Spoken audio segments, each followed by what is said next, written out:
보물 중에 보물을 찾아라. 이곳이 바로 온양인데요. 온양하면 누구나 온천부터 떠올리게 되고요. 아산하면 충무공 이순신 장군의 얼을 기리기 위한 훈충사를 떠올리게 되는데요. 하지만 저는 오늘 아주 귀한 유물을 가득 품은 이곳으로 달려왔습니다. 짠! 바로 온양민속박물관인데요. 온양민속박물관. 충절과 효심의 고장 아산에 자리하고 있는 이곳에서 어떤 유물들을 만나게 될지 아주 궁금한데요. 일단 첫걸음 떼보도록 하겠습니다. 온양민속박물관은 충남 아산의 대표적인 명소인데요. 한민족의 일생을 살펴볼 수 있는 유물들이 전시된 곳입니다. 선생님 안녕하세요. 안녕하세요.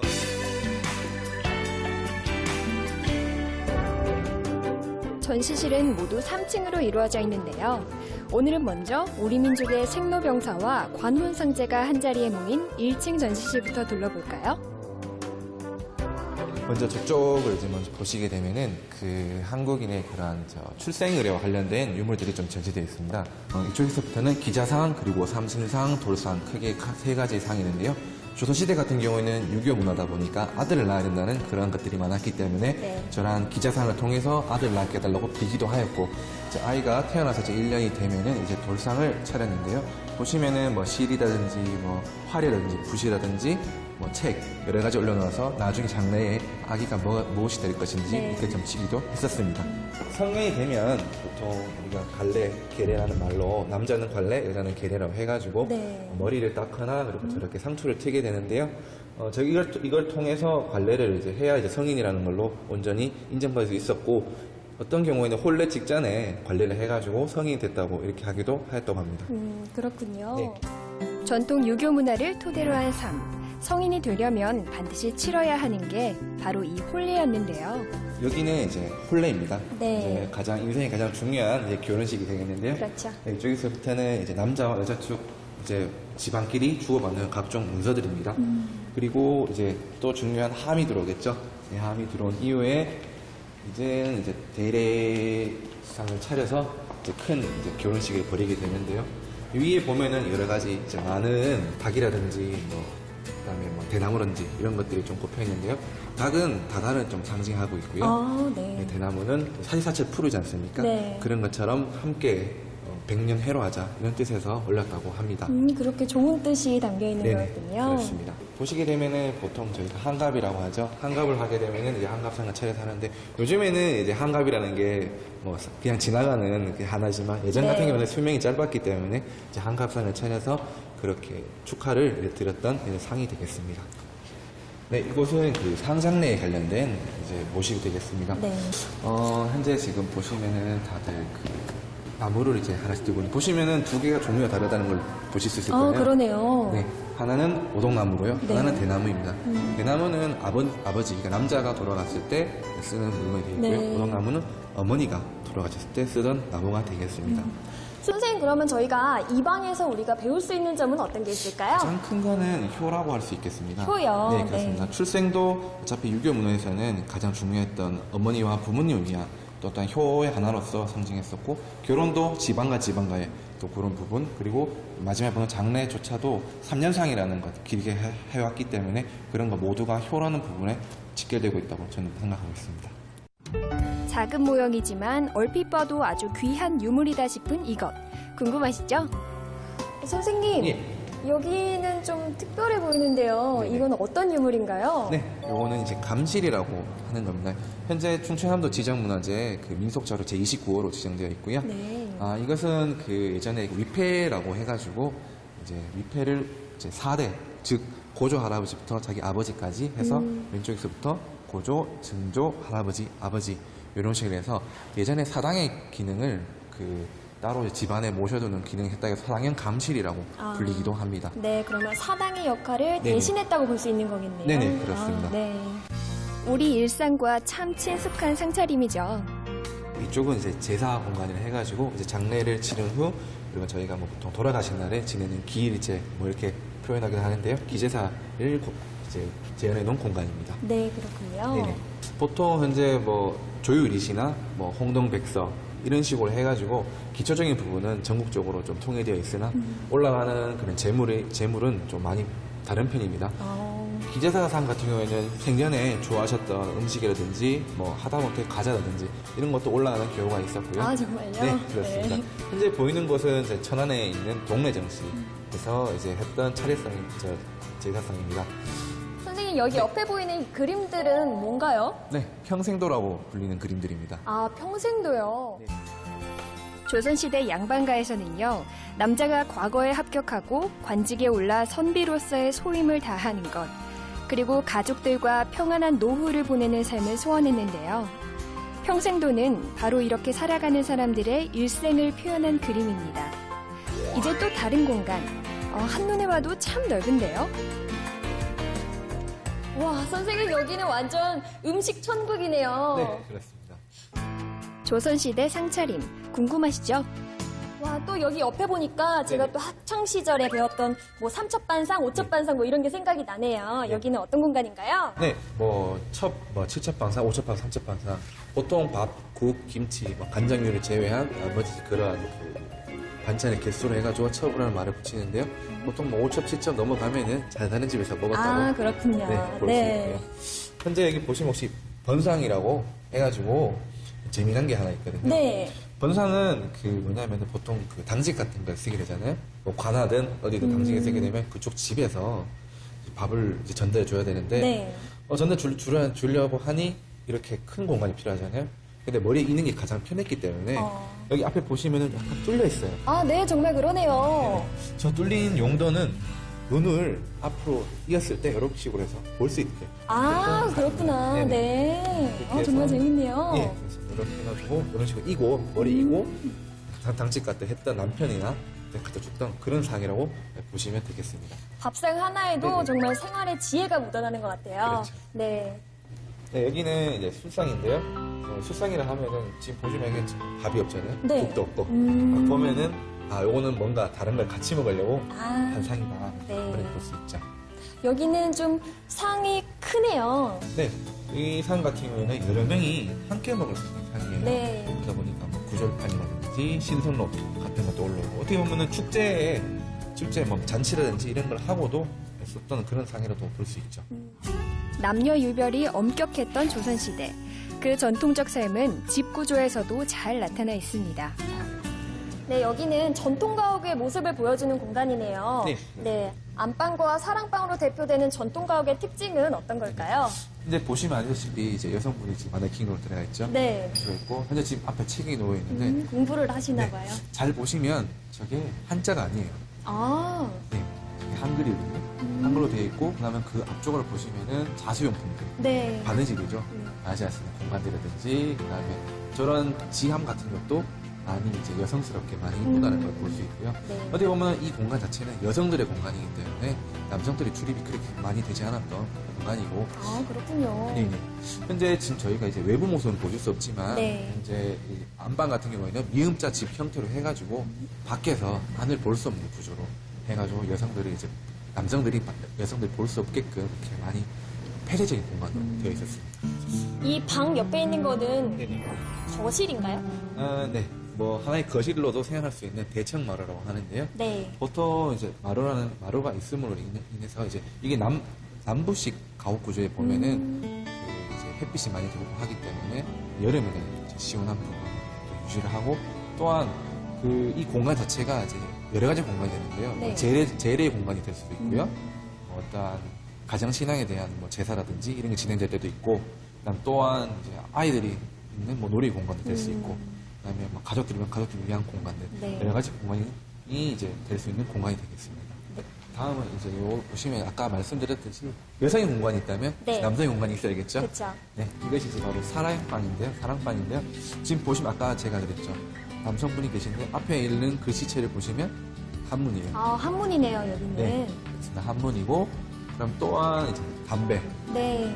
그리고 담배째 이런 등등 여러 가지 남성과 관련된 기구들이 상당히 많이 있고, 저기 보시면은 눈앞에 배치되어 있는 것이 간복함이에요. 네. 근데 간복함은 저희가 이제 사각 같은 거 보면은 뭐 빨간색, 뭐 초록색, 그리고 감모 같은 거 쓰는 거 이제 사역에 많이 보시잖아요. 네. 이제 그런 것을 원했던 함입니다.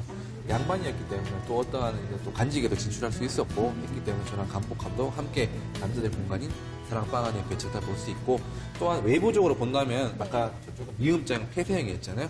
사랑방은 그렇지 않고요. 바깥쪽으로 약간 돌출형이고 또한 폐쇄되지 않고 개방적으로 되기 때문에 개방적으로 이렇게 되어 있었습니다. 네. 네, 선생님 오늘 귀한 설명 너무 감사드립니다. 다음 주에도 또 저와 함께 해주실 거죠? 당연합니다. 네, 감사합니다, 네. 선생님. 평범하지만 빛나는 유물들. 그 안에 담긴 전통 유교의 삶. 오늘 잘 보셨나요? 어쩌면 너무 평범한 모습이라 특별한 보물과는 조금 거리가 느껴질 수 있습니다. 하지만 우리 조상들이 유교 이념 아래 지켜온 전통적 삶의 모습, 그 모두가 진정한 보물 아닐까요? 온양민속박물관에서 함께한 보라의 보물찾기. 여러분들의 가슴에도 별처럼 빛나는 보물들이 총총히 박혔기를 소망합니다. 전통 생활에 담긴 귀한 보물들. 다음 주를 기대해 주세요.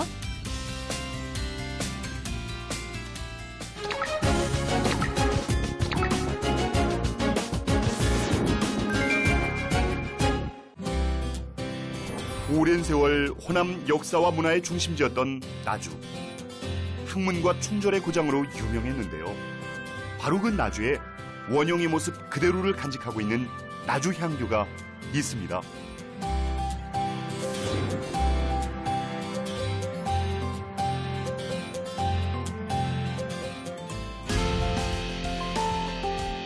먼 길을 한 걸음에 달려간 강 PD.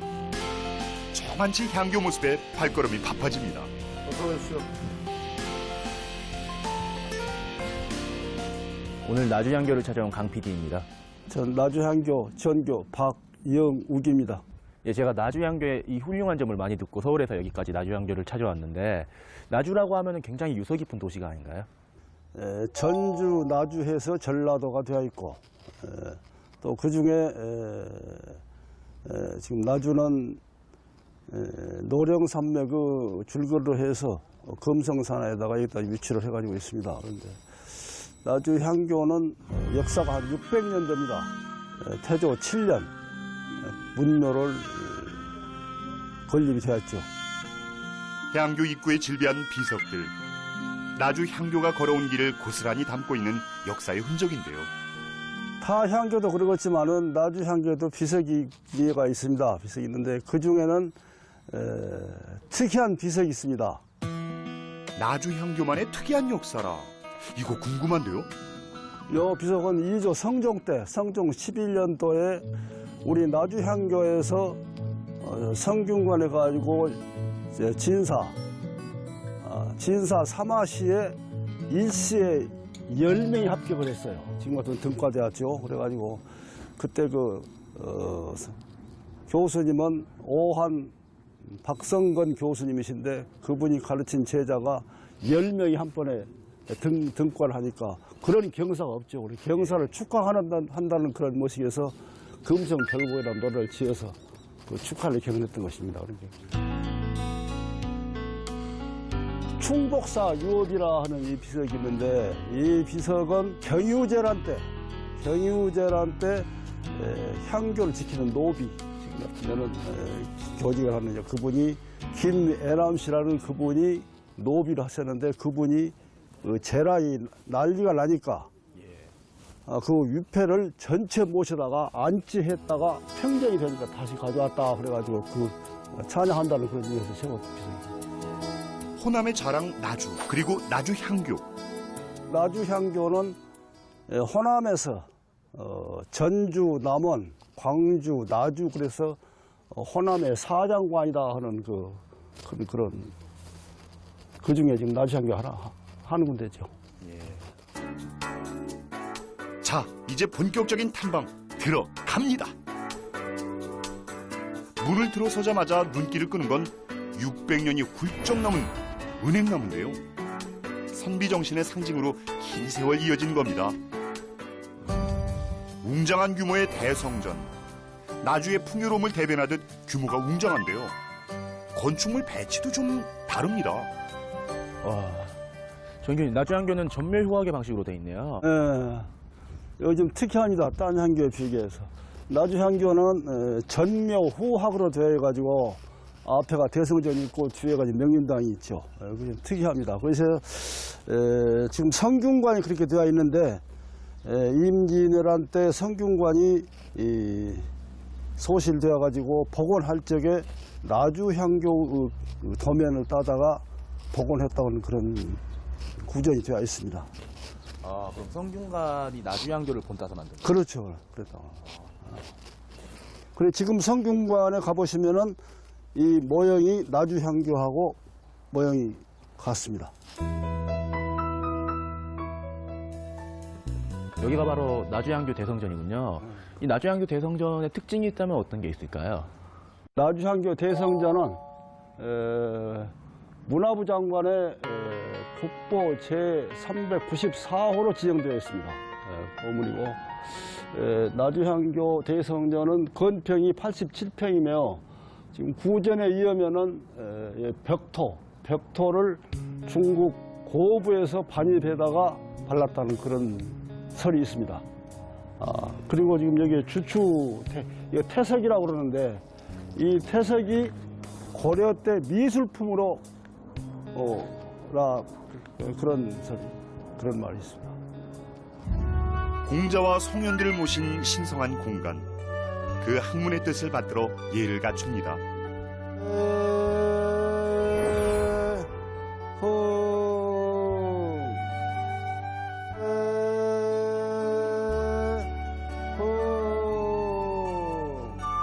우보흥 평시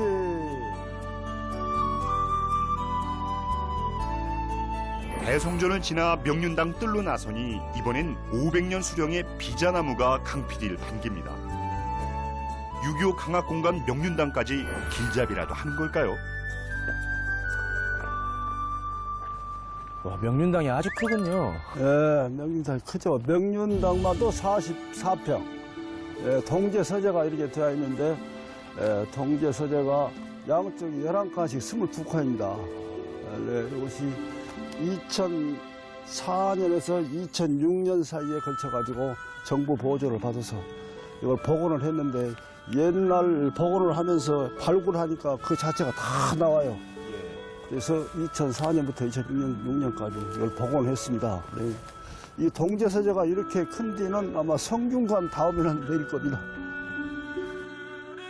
헌데 이 넓은 서재 많이 본 듯합니다.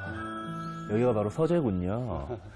여기가 바로 유생분들이 공부하고 이제 휴식을 취하던 그런 기숙사인데 모양이 성균관이랑 정말 비슷한 것 같아요. 성균관에 있는 서재와 되게 비슷한 것 같아요.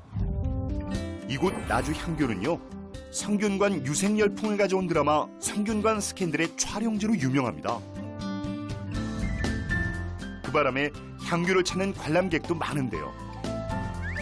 그래서 나주향교에서는요, 동제와 서재를 찾아오는 손님들 또 관광객들을 위한 공간으로 개방했습니다. 옛 공간이지만 현대인을 위한 편안한 공간으로 단장을 한 거죠. 지금도 되게 관리가 잘 돼 있는 것 같은데 보일러도 있고 뭐 전기도 잘 돼 있고 하는데 유생들이 여기서 유숙하면서 여기다 공부하고 또 휴식도 하고 또 주무시고 그랬는데 지금도 외처에서 오시면은 여기를 수역합니다. 관광객들이 오시면 여기 와서 수역하고 그래요. 그렇게 활용하고 있습니다. 나주향교의 규모를 짐작케 하는 명륜당 앞마당. 헌데 이곳엔 다른 향교에선 못 보던 건물이 있네요. 명륜당 좌우측에 뭐 처음 보는 건물들이 딸려 있는데 이 건물들은 어떤 건물인가요? 명륜당 옆에는 양 건물은 지금 이건 동익랑, 서익랑 그런데 아까 말한 지혜가 44평에다 좁으니까 그랬던가 모르지만은 여기도 다 고무방입니다. 공간이 넓은 만큼 많은 유생들에게 배움터로 자리해온 명륜당. 자, 이제 들어가 봅니다. 명륜당이 상당히 깔끔하고 뭐 잘 관리가 되고 있는 것 같은데. 옛날에 선비들이 참 그 혼이 살아있고 지금도 그 때가 묻어 있죠. 그런데 옛날 여기서 공부를 듣는 곳입니다. 말 그대로 학문의 요람인데요. 지금도 이 나주양교에서 여기나 혹은 다른 곳에서라도 후학들을 위해서 교육이 되고 있는 그런 프로그램이 혹시 있을까요? 중요 교육도 하고 재래 교육도 하고 방학 때는 초, 중, 고 학생들을 주로 하고 예절 교육은 우리 장이 우리 유림들을 모시다가 예절 교육을 하고 있죠. 나주향교의 충효 인성교육과 예법 강습. 향교가 현대 교육의 또 다른 구심점이 되고자 하는 바람을 담았는데요. 향교를 찾는 발걸음이 늘어간다면 천년지혜를 간직한 나주향교의 자부심이 더 커질 수 있겠죠. 오늘은 이렇게 나주향교를 돌아봤습니다. 나주향교를 여러모로 돌아보니까 여러모로 굉장히 자부심 같은 게 있으실 것 같은데 마지막으로 하고 싶은 말씀이 있으시다면 어떤 게 있을까요? 이렇게 경치도 좋고 또 광활하고 옛날 선비들이 참 공부를 하시던 그런 곳이고 그러니까 이런 데를 좀 활성을 해서 지금도 그렇게 뜻이 있는 분들은 많이 모이셔가지고 이런 데서 옛날 전통도 살리고 취미생활도 하면서 이런 데로 활용했으면 그런 마음 간절합니다. 그러기 위해서는 정부에서 이런 향교나 서원의 그 활성화를 위해서 좀 더 재정적인 뒷받침 또 어떻게 해서 이끌어주는 그런 방안이 있었으면 그것이 큰 기대가 됩니다. 전통을 이어 더 나은 미래를 준비하는 곳 나주향교입니다.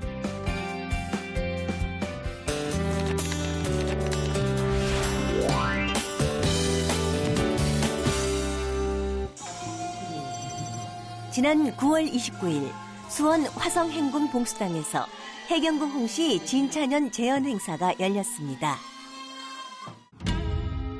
조선시대 최대 축제로 꼽히는 해경궁 홍씨 진찬연. 행군길 역시 웅대했고요.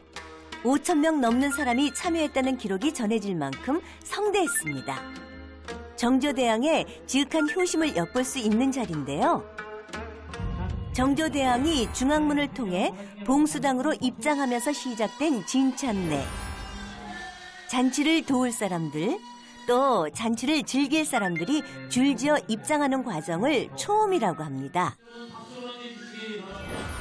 그 다음 중엄은 이 진찬연의 주인공 해경궁 홍씨가 입장하는 과정인데요. 그 다음 삼엄은 정조대왕이 입장하면서 시작됩니다.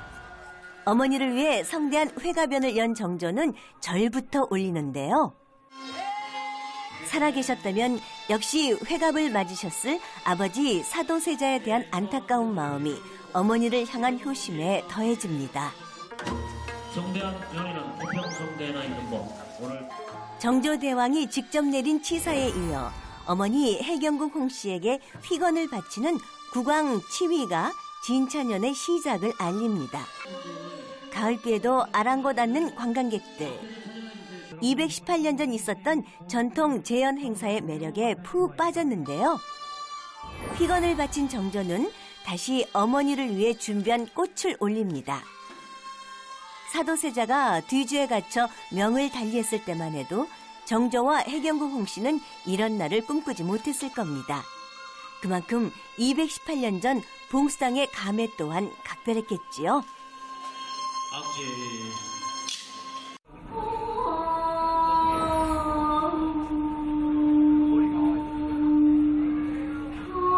정조대왕의 효심을 나타내는 노래가 지금 연주되었습니다. 길장자, 즐길 악자, 오래오래 사시고 오래오래 행복하게 사소서. 정조대왕이 직접 지으신 어머니 해경궁 씨에게 드리는 노래입니다. 정조대왕이 어머니를 위해 직접 지은 노래가 끝나고 음식이 다 차려지면 정조가 어머니 해경궁 홍씨에게 술을 올리는 헌장례가 시작됩니다. 기록에 따르면 해경궁 홍씨에게는 70종의 음식을 차린 고배상과 12종의 음식을 올린 소별미상이 차려졌고요. 정조대왕의 음식상은 오히려 소박했다고 하는데요.